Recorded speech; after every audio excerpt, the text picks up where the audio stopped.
News and County. Thanks for staying with us. I'm Bill O'Reilly. In the Hume Zone segment tonight, actress Meryl Streep received an award from the Human Rights Campaign over the weekend here in New York City. Ms. Streep, as you know, a very liberal person who despises President Trump. After her criticism of the president at the Golden Globe Awards a few weeks ago, Ms. Streep herself received criticism. She didn't like it. It's embarrassing and it's terrifying to put the target on your forehead, and it sets you up for all sorts of attacks and armies of brown shirts and bots and worse. And the only way you can do it is to feel you have to. You have to. You have an option. You have to. Stand up. Now, Ms. Streep makes mention of brown shirts. They were an arm of the Nazi Party earlier in Hitler's rise, run by a man named Ernst Röhm. Essentially thugs, the brown shirts beat people up and disgraced their country. Hitler eventually had the leadership murdered. What Ms. Streep seems to be implying is that the criticism of her after the Golden Globes came from Nazi-like people or something. Joining us from Florida, Britt Hume. You have any idea what Meryl Streep was trying to say there, Britt? Well, I think she was signaling to the audience in the room, which no doubt has no more use for Donald Trump than she does, that she's one of them, and that she wants them to believe, I guess, that she is courageous for taking on Donald Trump, and that she's been subjected to this Nazi-like behavior, I guess, on Twitter or wherever else from people who admire Mr. Trump. So I think that's what it's about, and it's not uncommon these days to hear these veiled or not so veiled references to fascism and Nazism in connection with Donald Trump. I think it's spectacularly ill-informed and nearly hysterical, but there's a lot of it out there. There is. Now, we put in a call to Ms. Streep to come on program. We want to talk about the history that she refers to, because what bothered me about it most of all is that she seems to be saying that if you criticize her comments about the president, that you're a Nazi. You know, the brown shirts, as you know, and anybody who knows history, were vicious animals. I mean, they were too gross for Hitler, if you can believe it. He killed them, the leadership. And they violated every tenet of civility. So when you're going to make a comparison to killers, and that's what the brown shirts were, to people who criticize you for your political comments in America, I mean, that's inappropriate, I think. That's inappropriate. Well, I suspect what happened here, Bill, is, and I was myself pretty critical of Donald Trump at times during the campaign, in the early going in particular. And his supporters came down on me on Twitter pretty hard, and they said some pretty ugly things. But that's one thing. I mean, those are words. I mean, I didn't enjoy it, but I didn't take it all that seriously, and it never occurred to me to draw an analogy between these pro-Trump people who were pretty ugly at times and anything remotely comparable to what went on in Hitler's Germany. It's just way beyond the pale. Sure. There's a difference between gross speech, which happens on both sides of the political spectrum every day, and the violence that Ms. Streep is referring to. What are bots? You know what bots are? Bots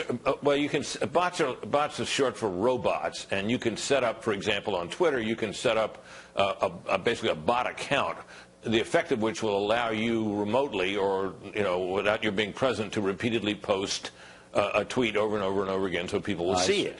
And so it's an automated form of tweeting, and you can use that. Having said all this, Bill, I would add one thing. Look, one thing first of all, Meryl Streep is a spectacularly great actress, no question about that.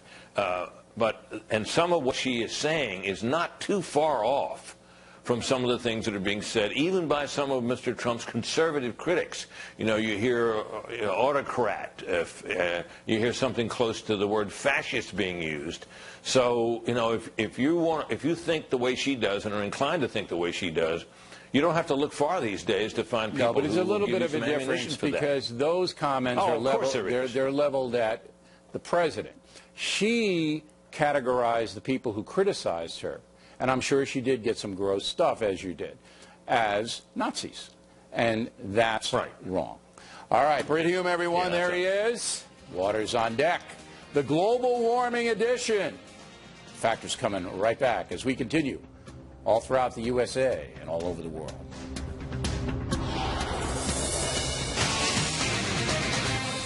Well, back in the book segment tonight, Waters World. Last week we had a blizzard here in New York City. So what better time to send Waters out to talk to the folks about climate change?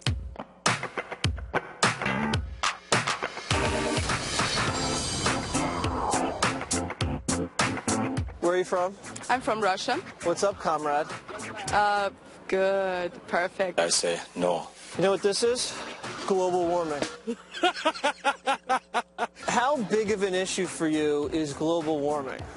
Very big. It's a national security issue because we're going to have what are called climate refugees. When the sea levels rise, so much of the world's population is living at sea level. They're going to have nowhere to go. That's a very interesting line of reasoning. We better extremely vet those people. That's true. We will. With Donald's president. How big of an issue is global warming? Not a big issue. I don't really care. I don't think it's big at all. I mean, just look at behind us.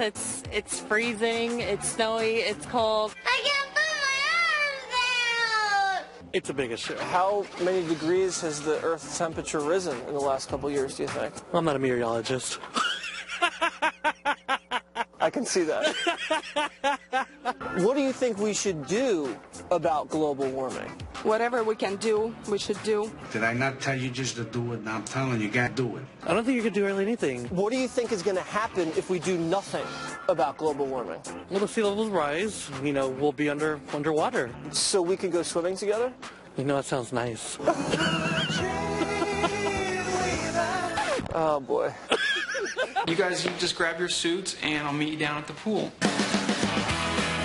Who do you guys think is responsible for global warming? Companies, especially like cattle farming in Brazil, they take down a lot of trees just to make grass fields for their cows, and those trees are filters for the world. Don't you like a nice steak, though? Yeah, but, I mean... I'll have a steak sandwich and a steak sandwich, please. Who do you think is responsible for global warming? Humans.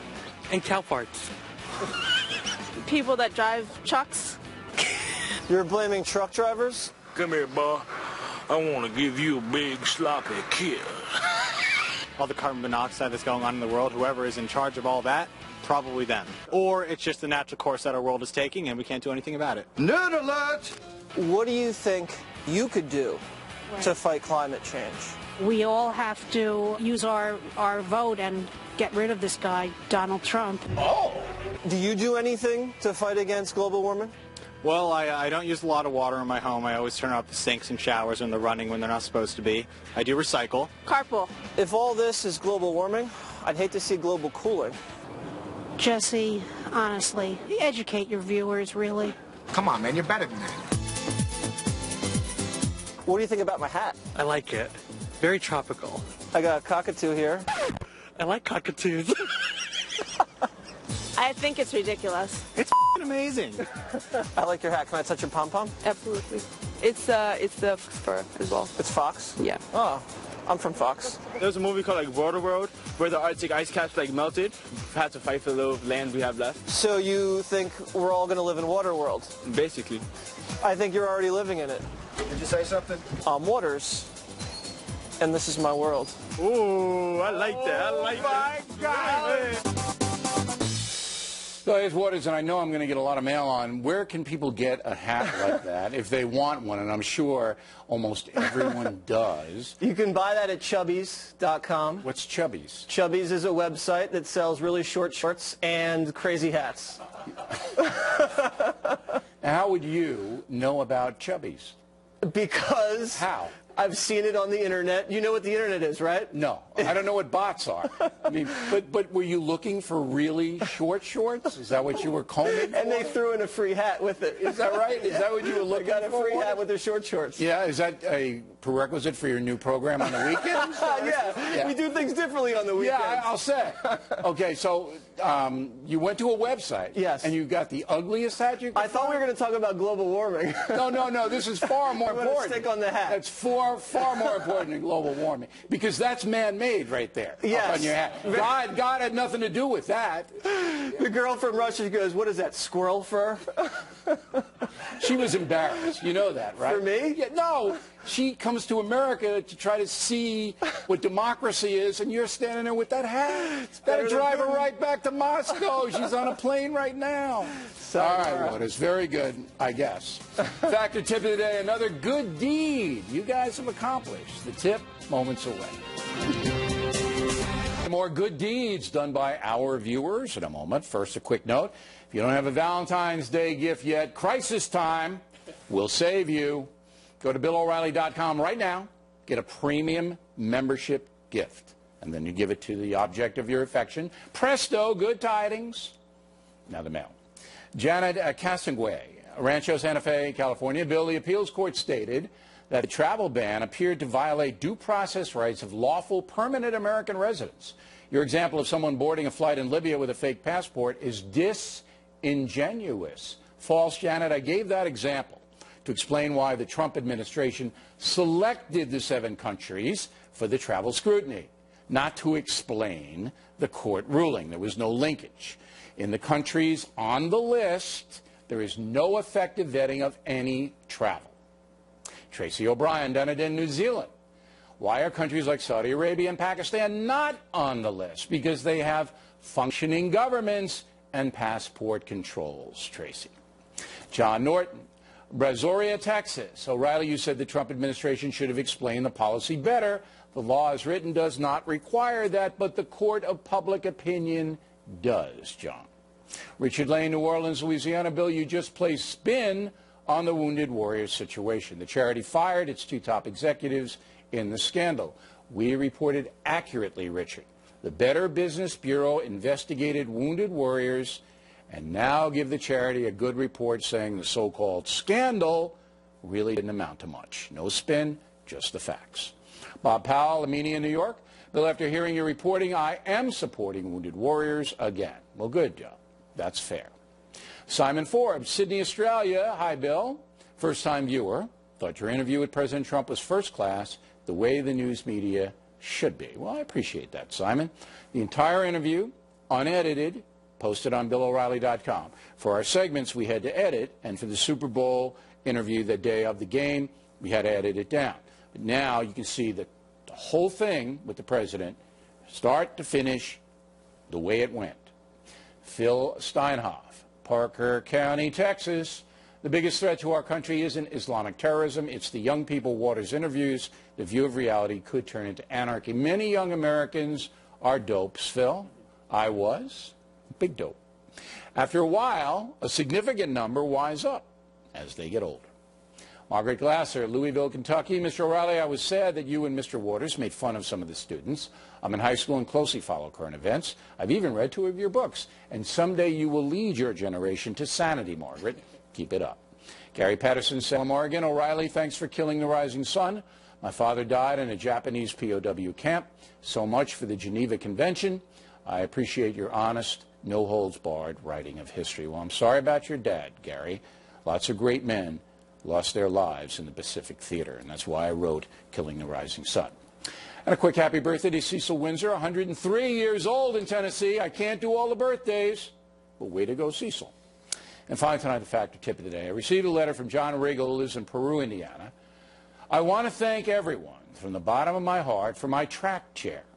It has opened up a whole new world for me after my leg was amputated.